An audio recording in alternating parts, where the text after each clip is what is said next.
자, 여러분 안녕하세요. 저는 윤리교육과 공학번 김규성이에요. 우리 모두 지난 시간에 배웠던 윤리, 그러니까 공자의 사상에 대해서 우리 한번 배워보도록 해요. 학습 목표 한번 읽어보겠어요. 하나, 둘, 셋, 1. 공자가 말하는 인, 효제 충신, 대동사회의 의미를 이해한다. 2. 중국의 춘추시대를 토대로 공자의 사상이 제시된 배경을 추측할 수 있다. 자, 선영선 학생, 지금 우리 하고 있는 것들 하나하나 신경 쓰고 있는데, 지금 우리가 지금 뭘 배우려고 하고 있죠? 네, 맞아요. 지금 우리가 공자의 사상에 대해서 배우려고 하죠. 우리 학습 목표를 통해서 하나씩 배워보도록 해요.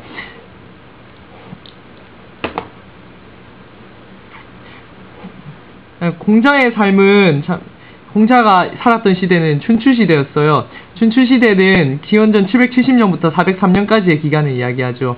기원전 이 시기는 770년의 시기는 주 여왕이라는 왕이 미녀 포사와 함께 지내다가 그 포사에 의해서, 포사가 좀 독특한 여자였죠. 그러니까 비단을 찢는 거라든가 아니면은 사람이 불기둥에서 떨어져 죽는 거 웃는 그런 여자였죠. 그 여자의 환심 얻기 위해서 주 여왕이 이제 여자를 위해서 이제 봉화를 거짓을 올리고, 그러다가 서쪽 융족의 침입을 받아서 여기 있던 주나라가 낙양에 있던 주나라, 장안에 있던 주나라가 낙양으로 옮겨게 돼요. 그래서 이 시기를 서진에서 동진이라고, 동진을 옮긴 이후 770년 이때부터 이제 춘추 5패가 결정이 나는 총 7국가가 결정이 되게 되는 이 시기를 이제 우리는 춘추시대라고 불러요.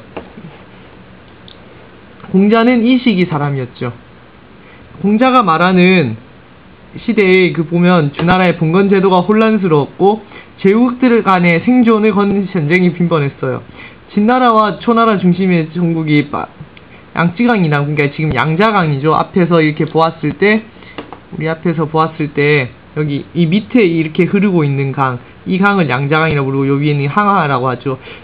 양쯔강 이남으로 춘추시대까지는 초기에는 이 위에 있는 양자강 북쪽에 있는 나라들이 주류를 이루었지만, 이젠 오나라 월나라가 패권을 잡게 되면서 이제 전국의 시대가 다시 이렇게 남쪽으로 양쯔강 이남으로까지 연결되었던 시대였죠.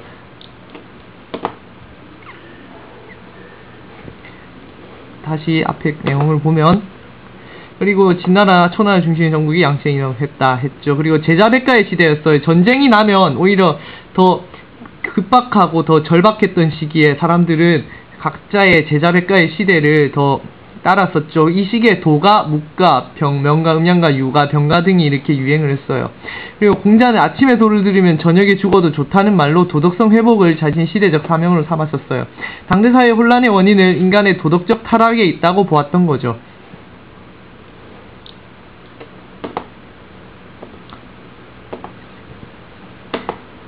공자의 일생을 한번 봐요. 그러니까 공자가 있었던 시기에 551년, 그러니까 춘추시대를 보는 거죠. 춘추시대의 말의 의미가 뭐다? 그때 춘추가 봄하고 가을이란 뜻이지만, 춘추시대의 의미는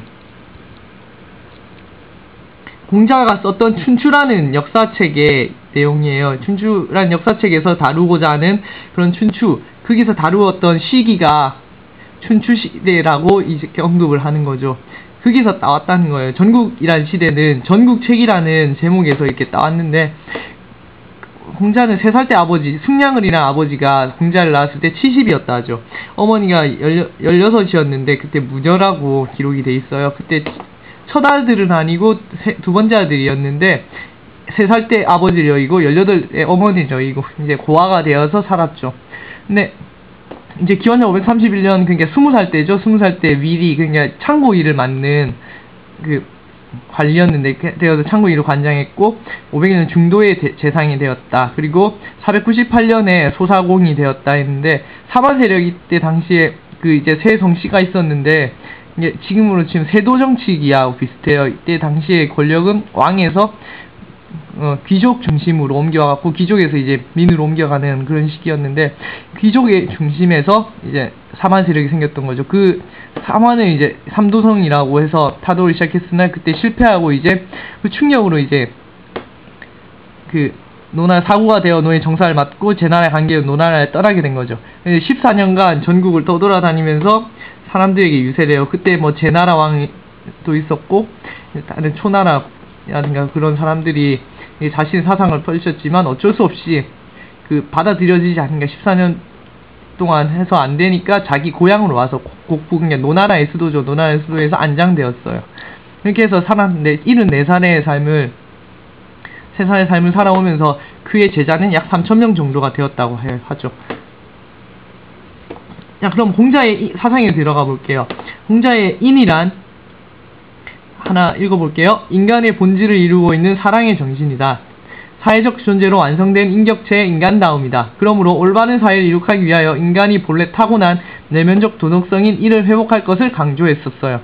그러니까 인이란 것은 인간이 본래 타고났다는 거죠. 홍자가 말하는 인간의 본질이란 매우 선한 것을 보고 있죠. 나중에 맹자와 관련 지어서도 볼 수 있는데, 맹자는 자자 모두 신경 쓰시고, 양현우 학생 자지 말고 손정수 학생 자지 말고 같이 읽어보도록 해요. 그러므로 올바른 사회를 이룩하기 위해서 인간이 본래 타고난 내면적인 도덕성 인을 회복할 것을 강조했어요.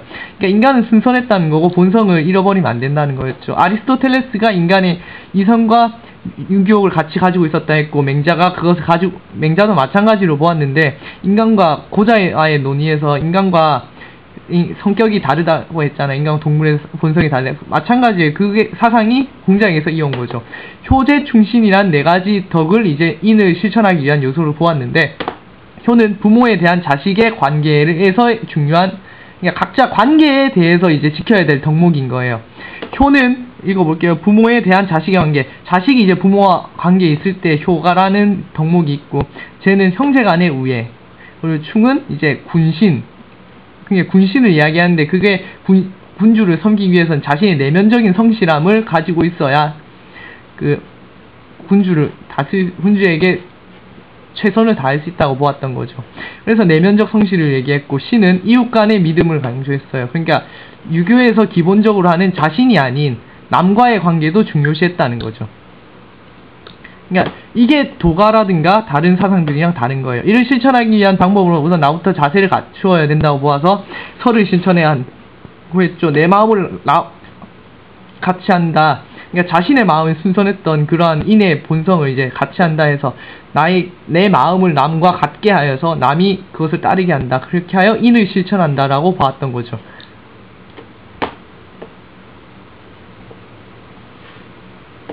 다음 넘어가 볼게요. 그러면 그 인을 실천하기 위해서 이제 인이 그 사람의 내면적인 것을 얘기했다면, 인은 인간의 외면적인 사회 규범을 이야기했어요. 공자는 당시 얘가 너무 지나치게 형식화되고 사육 때문에 사회 질서가 무너지는 걸 걱정했어요. 왜냐하면 사회 질서가 형식 때문에 무너지는 것을 걱정했는데, 사람들이 자신의 그래서 사육을 극복을 해야겠죠. 본성을 회복하기 위해서. 그래서 진정한 얘를 회복하기 위해서 어쩔 수 없이 극기복례라는 것을 했어요. 자신을 이기고 얘를 회복한다. 얘는 뭐라 했죠? 예, 맞아요. 얘는 인간의 사회적인 규범을 얘기했죠. 인간 대 인간으로서의 사회 관계를 얘기했죠. 나중에 순자가 또 이 예치를 통해서 인간이 악하다고 얘기하지만, 악하든 선하든 어쨌든 간에 인간 대 인간의 관계에서 얘가 필요하고, 아까 효제 충신을 얘기했던 거죠. 사람들이 자신의 사육을 극복하고 진정한 얘를 회복할 것을 강조해서 극기복례가 나온 거예요. 그래서 그 극기복례를 통해서 각자가 한 사람 자신을 이겨서 얘를 이루면 그 신분에 따라서 이제 맡은 바 역할을 다하게 된다는 거죠. 그걸 이제 이름에 맞게 한다 해서 정명을 두었고,